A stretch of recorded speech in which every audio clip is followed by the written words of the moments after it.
સુરત શહેરના સચિન જીઆઈડીસી વિસ્તારમાં road number 13 પર ટેમ્પો ચાલકની બેદરકારીથી 2.5 વર્ષના નિર્દોષ બાળકનું મોત થયું છે।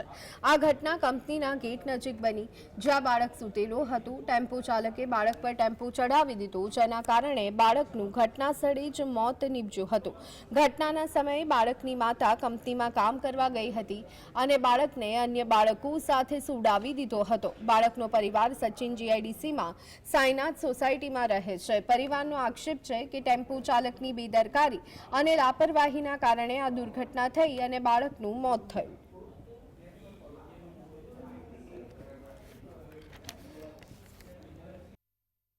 ना मेरी घरवाली कंपनी जाती है ना, कचरा पट्टी में काम करती थी, बच्चों को लेके जाती थी। तो बच्चा सो गया था, उसने गेट के पास सुला दिया। गर्मी था, 4 बजे का समय था, टाइम पर खड़ा था। टाइम पर खड़े के बाद उसने ना हॉर्न बजाया, ना बोला कि बच्चा हो तो उठा लो। सीधा पीछा किया और पीछे वाला पहिया चढ़ा दिया।